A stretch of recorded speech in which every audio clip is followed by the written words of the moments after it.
अब खबर है भद्रावती तहसील से, जहां विदर्भ की शान माझी मेट्रो के संबंध में विदर्भ मेट्रो संवाद कार्यक्रम का आयोजन किया गया।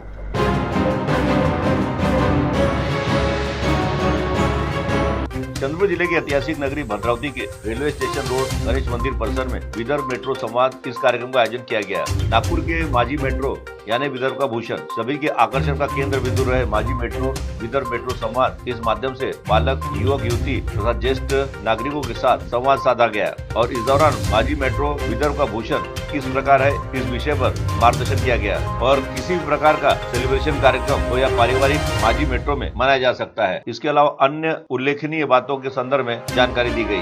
मेट्रो संवाद कार्यक्रम में रश्मि मदवाड़ मदनकर, माझी मेट्रो संचालक जनसंपर्क अधिकारी नागपुर, इन्होंने सभी के साथ संवाद साधा और वही प्रमुख अतिथि के रूप में दैनिक सकाल लोकमत आवृत्ति के पूर्व संपादक, ink in pen publication unlock के संपादक आनंद आंबेकर, कला अकादमी के संचालक सामाजिक कार्यकर्ता रविंद्र तिरानी उपस्थित थे। कार्यक्रम के मौके पर युवा जनरेशन और कम्युनिकेशन संवाद साधा गया और मेट्रो संवाद इस कार्यक्रम में सभी ने सेल्फी निकालकर उत्तम प्रतिसाद दिया। सीटीवी के लिए हमारे विशेष प्रतिनिधि जावेद की रिपोर्ट।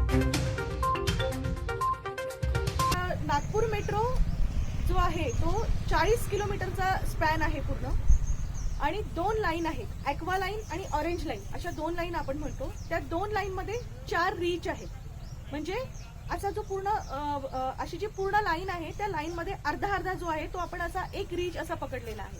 म्हणजे वर्धा रोडला खापरी, तुम्हाला माहिती असेल, खापरी गावापासून सीताबर्डी पर्यंतचा जो स्पॅन आहे त्याला आपण रीच 1 म्हणतो।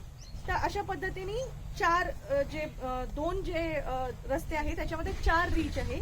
ते 4 रीच वेगवेगळ्या कॉन्ट्रॅक्टरला दिले गेले होते आणि त्यानुसार काम सुरू करण्यात आलं होतं। तर त्यापैकी रीच 1 आणि रीच 3 म्हणजे ॲक्वा लाईनचा एक भाग आणि ऑरेंज लाईनचा एक भाग आता सुरू झालेले आहे। तर सीताबर्डीपासून हिंगण्याला जाण्यासाठी हिंगण्याच्या लोकमान्य नगरपर्यंतचा एक स्पॅन पूर्णपणे सुरू झालेला आहे आणि खापरीपासून सीताबर्डीपर्यंत म्हणजे वर्धा रोडचा एक स्पॅन जो आहे तो पूर्णपणे सुरू झालेला आहे। म्हणजे तुम्ही लोक जर नागपूरला येणार असाल तर तुम्ही अगदी साऊथ एअरपोर्ट मेट्रो स्टेशनच्या तिथे उतरलात आणि त्यानंतरचा जो तुमचा पुढचा प्रवास आहे बर्डीपर्यंतचा वगैरे तो तुम्ही मेट्रोनी केला तर